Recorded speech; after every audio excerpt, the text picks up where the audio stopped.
दोस्तों नवंबर का महीना शुरू हो चुका है और इस नवंबर माह में काफी किसान भाई ऐसे हैं जो तरबूज की अगेती खेती करके काफी जबरदस्त मुनाफा लेते हैं। क्योंकि अगर आप तरबूज की अगेती खेती करते हैं और नवंबर में अगर आप इसकी बुआई कर देते हैं तो आने वाले दिनों में इसके जो मंडी भाव होते हैं वो आपको इसके काफी जबरदस्त मिलते हैं और अगेती तरबूज का जो उत्पादन होता है वो भी काफी जबरदस्त निकल के आता है। क्योंकि अगर आप तरबूज की पछेती खेती करते हैं उसके मुकाबले में तरबूज की अगेती खेती से जो मिलने वाला उत्पादन है वो कहीं ज्यादा निकल के आता है। और इसका कारण होता है कि अगेती तरबूज की फसल में रोग बीमारियां आपको काफी कम देखने को मिलती हैं और जिस समय पे आपकी तरबूज की फसल फल फूल की अवस्था में आती है वो जो मौसम होता है वो तरबूज की फसल के लिए एकदम सूटेबल मौसम होता है।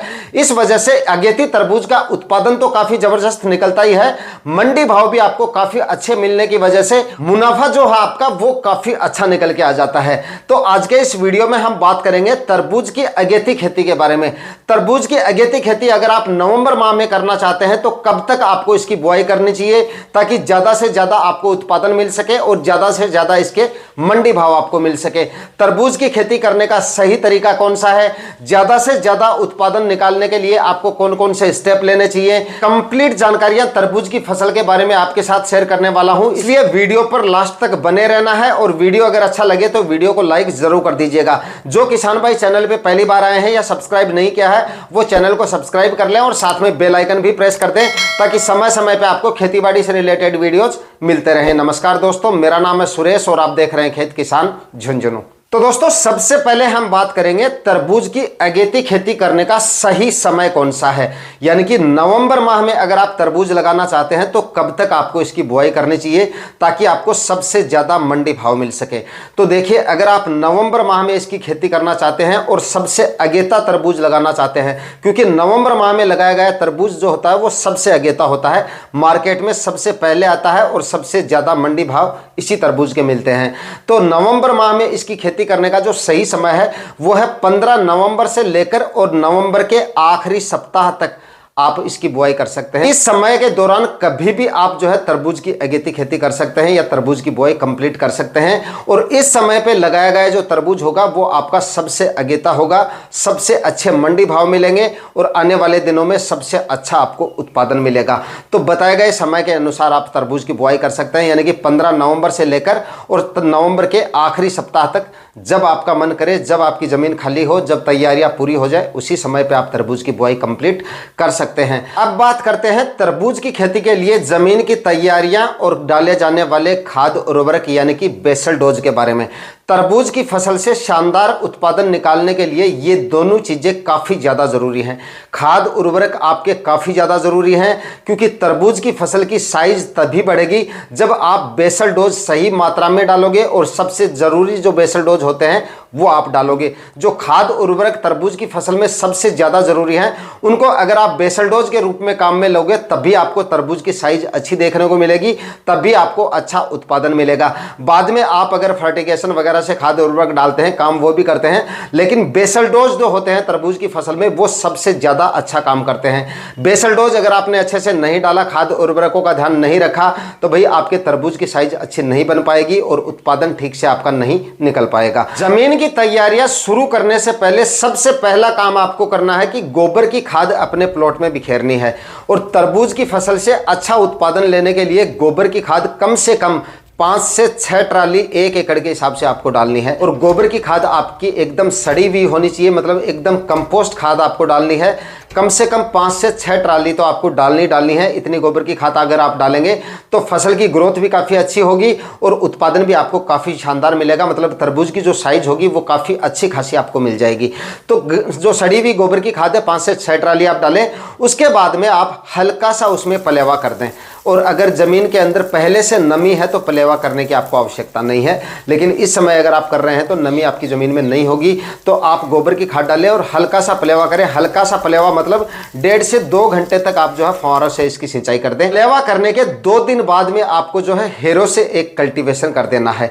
हेरो से कल्टीवेशन करने के बाद में कम से कम 5 से 6 दिन आपको फिर से प्लॉट को पड़े रहने देना है। यानी कि तरबूज की बुआई से करीब 10 दिन पहले आपको तैयारियां शुरू कर देनी है। इससे आपको काफ़ी ज़्यादा फायदे होंगे और आगे चलकर आपका खर्चा भी कम होगा, खरपतवार भी आपको काफ़ी कम देखने को मिलेंगे। और गोबर की खाद जो आपने डाली है वो भी अच्छी तरह से आपकी ज़मीन के अंदर मिक्स होगी। तो कम से कम जो है 5 से 6 दिन तक प्लॉट को फिर से पड़ा रहने देना है। एक हेरो से कल्टीवेशन करने के बाद में पुराने खरपतवारों के जितने भी आपके बीज हैं वो पूरे खत्म हो जाएंगे अंकुरण होके, और उसके बाद में आपकी जो गोबर की खाद है वो भी ठीक से मिक्स हो जाएगी और जमीन के अंदर जो ज्यादा नमी है वो भी जो है धीरे धीरे खत्म हो जाएगी। जितनी नमी की हमें आवश्यकता होगी उतनी नमी बचेगी। उसके बाद में हमें अगली तैयारियां करनी है। तो 4 से 5 दिन या 5 से 6 दिन प्लॉट को पड़े रहना दें और उसके बाद में एक कल्टीवेशन करें आप रोटावेटर से, और उसके बाद में एक कल्टीवेशन आप करें कल्टीवेटर से। ये कल्टीवेशन आपको करने हैं। दोस्तों अब बात करते हैं तरबूज की फसल में डाले जाने वाले बेसल डोज के बारे में, और ये आपको डालना है तीसरा कल्टीवेशन होने के बाद में। उसके बाद में हमें एक कल्टीवेशन और करना पड़ेगा। लेकिन जो खाद उर्वरक मैं आपको बता रहा हूं और जितनी मात्रा में बता रहा हूं उतनी मात्रा में ये खाद उर्वरक डालने आपको काफ़ी ज़्यादा ज़रूरी है, ताकि तरबूज की फसल से आपको ज़्यादा से ज़्यादा उत्पादन मिल सके। तो यहाँ पर आपको 60 kg DAP खाद काम में लेनी है और 30 kg लेना है म्यूरेट ऑफ पोटाश, और इसके बाद में 25 kg यहाँ पर आपको ऐड करनी है यूरिया खाद। ये तीनों खाद आपको बेसल डोज के रूप में तरबूज की फसल में डालनी काफी ज्यादा जरूरी है। आखिरी कल्टीवेशन होने से पहले छिड़काव विधि से आप पूरे खेत में बिखेर दीजिए, और उसके बाद में आखिरी कल्टीवेशन आपको हेरो से करना है। आखिरी कल्टीवेशन हेरो से करने के बाद में आपको बारी आती है बेड प्रिपरेशन की, यानी कि बेड बनाने की। लेकिन बेड बनाने से पहले आपको यह सुनिश्चित जरूर कर लेना है कि इस समय पे आपने 3 से 4 कल्टीवेशन कर दिए हैं तो मिट्टी में ज्यादा गीलापन नहीं होना चाहिए, गीली मिट्टी ज्यादा नहीं होनी चाहिए। तो मैंने आपको जो तरीका बताया है, जिस तरीके से आपको मैंने सिंचाई करनी बताई है, और उसके बाद में जितना समय निकाल के जो जो कल्टीवेशन मैंने आपको बताया है उस तरीके से अगर आप जमीन की तैयारियां करेंगे तो आपके खेत में नमी ज्यादा नहीं होगी और बेड प्रिपरेशन का जो कार्य होगा वो काफी सही होगा। तो यहां पर बारी आती है बेड प्रिपरेशन की, और बेड जो है तरबूज की फसल के लिए कम से कम आपको 5 से 6 फीट की दूरी पे बनाने हैं। आप 6 फीट की दूरी पे बना लीजिए या फिर आप 5 फीट की दूरी पे बना लीजिए। बेड की जो चौड़ाई है वो आपको 3 फीट कम से कम रखनी है, और जो बेड की ऊंचाई है वो कम से कम 1 फीट आपको रखनी है। इस साइज के आपको बेड बनाने हैं, और बेड आपको बता दिया मैंने 5 से 6 फीट की दूरी, जैसा आपको ठीक लगे उस हिसाब से आप बना सकते हैं। क्योंकि तरबूज की जो हाइब्रिड वैरायटियां आती हैं उनके बेलों का जो फैलाव होता है वो उतना ज्यादा नहीं होता है। जो खाद उर्वरक मैंने बेसल डोज के रूप में आपको बताई है वो आप बेड बनाते समय डायरेक्ट बेड के अंदर भी डाल सकते हैं। बेड प्रिपरेशन का जब आपका कार्य हो उस समय पे डायरेक्ट आप बेड के अंदर भी डाल सकते हैं। अगर उस तरीके का जुगाड़ अगर आपके पास नहीं है तो जो बेड राइजर या बेड मेकर आपके पास है उससे आप डाल सकते हैं, लेकिन उससे आपको 2 बार बेड बनाने पड़ेंगे। सबसे पहले आपको थोड़ा हाफ बेड बनाना पड़ेगा, मतलब पूरी तरह से बेड के अंदर एक झीरी छोड़ी जाती है, उसके अंदर फिर आपको खाद उर्वरक डालने हैं। उसके बाद में फिर से बेड राइजर की सहायता से उस बेड को कंप्लीट किया जाएगा। लेकिन इस तरीके से अगर आप डालेंगे तो खाद उर्वरक आपको काफ़ी अच्छे तरीके से काम करेंगे और आपके खाद उर्वरक मतलब रिजल्ट जो है उसका काफ़ी अच्छा आपको मिलेगा। तो दोनों तरीके हैं, छिड़काव विधि से भी आप डाल सकते हैं और डायरेक्ट बेड के अंदर भी ये खाद उर्वरक आप डाल सकते हैं। ये बेड प्रिपरेशन का कार्य कंप्लीट होने के बाद में बारी आती है दोस्तों प्लास्टिक मल्च की। तो तरबूज की फसल वैसे तो कोई ज़्यादा लंबी अवधि की नहीं होती है, लेकिन नवंबर के माह में अगर आप तरबूज की खेती करते हैं तो थोड़ा समय ज़्यादा लग जाता है। तो इस वजह से आपको यहाँ पर 25 माइक्रोन की जो प्लास्टिक मल्च आती है वो काम में लेनी है। अच्छी कंपनी की आप 25 माइक्रोन के रजिस्टर्ड दुकान से और रजिस्टर्ड बिल के साथ आपको लेनी है, क्योंकि आजकल प्लास्टिक मल्च में माइक्रोन की जो चोरी होती है वो काफ़ी ज़्यादा हो रही है। काफ़ी किसानों के साथ क्या होता है कि दुकान वाले क्या करते हैं कि कच्चे बिल के साथ में बेचते हैं और उसमें क्या करते हैं 25 माइक्रोन की प्लास्टिक मल्च आपको बताते हैं और वो 18-20 माइक्रोन की भी प्लास्टिक मल्च नहीं होती है।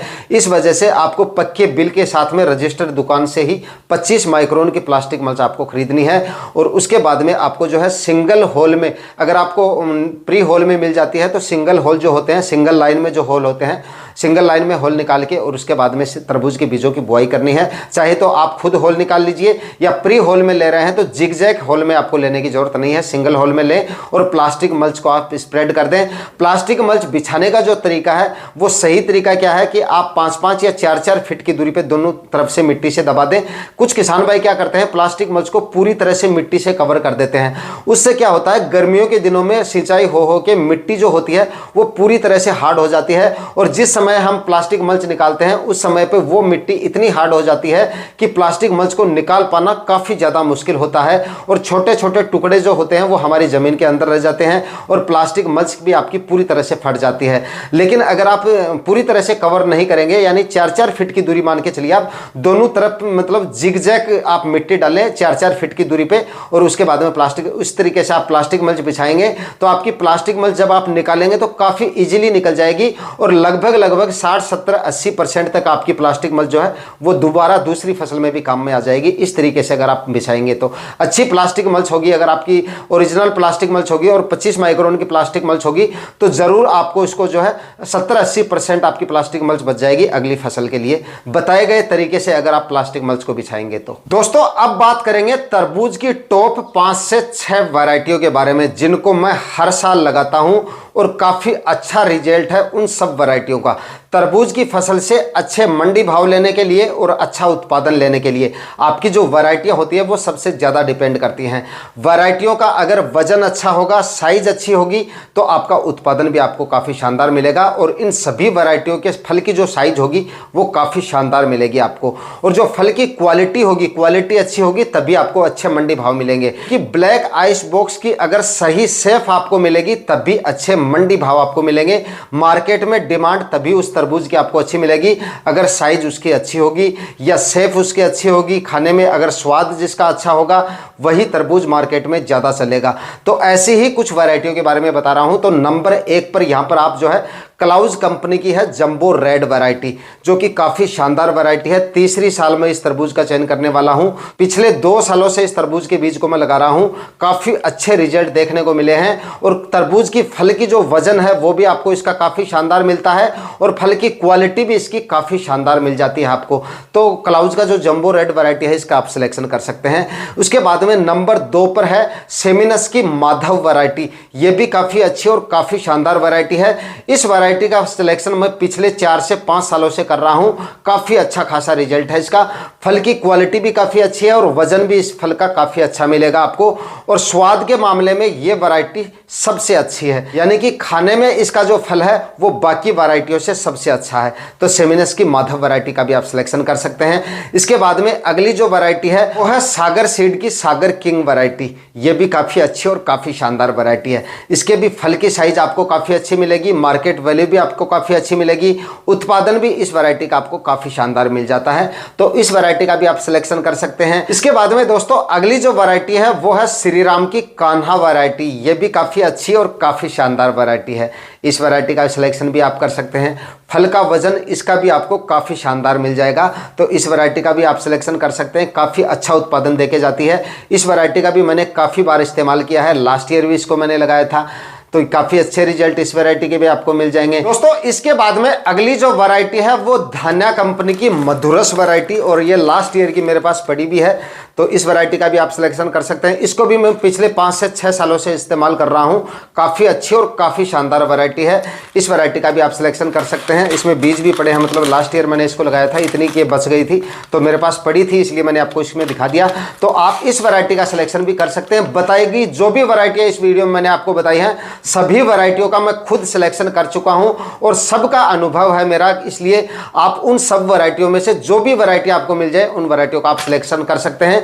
एक भी वैरायटी ऐसी नहीं है जो आपको धोखा दे जाए या फिर आपको उत्पादन अच्छा ना मिले या फिर फल की क्वालिटी आपको अच्छी ना मिले। सभी वैरायटियों को मैं लगा चुका हूं, इसलिए इनमें से जो भी वैरायटियां आपको मिल जाए उन वैरायटियों को आप सिलेक्शन कर सकते हैं। दोस्तों अगर आप बताए गए तरीके से तरबूज की अगेती खेती करते हैं और बताई गई वैरायटियों का अगर आप सिलेक्शन करते हैं, खाद, उर्वरक, जलवायु और पानी अगर उपयुक्त रहता है तरबूज की फसल के, तो लगभग 100 से लेकर और 150 क्विंटल तक 1 एकड़ में तरबूज की फसल से उत्पादन लिया जा सकता है। और अगर इसकी अगेती खेती करते हैं और अच्छे खासे अगर आपको मंडी भाव मिल जाते हैं, 15-16 रुपए तक के मंडी भाव भी अगर आपको मिल जाते हैं, तो लगभग 2 से 2.5 लाख रुपए तक का मुनाफा तरबूज की फसल आपको देके जा सकती है। तो जो किसान भाई इस समय पे या नवंबर माह में अगेती सब्जियां लगा के अच्छा प्रॉफिट लेने की सोच रहे हैं, तो इस समय पे आप तरबूज की खेती करके अच्छा खासा प्रॉफिट ले सकते हैं। आज के वीडियो में इतना ही। वीडियो अगर आपके लिए इंफॉर्मेटिव रहा तो वीडियो को लाइक और शेयर जरूर कीजिएगा। चैनल पे नए हैं तो सब्सक्राइब जरूर कर लीजिएगा। मिलते हैं किसी और वीडियो में नए टॉपिक के साथ, तब तक के लिए जय हिंद, वंदे मातरम।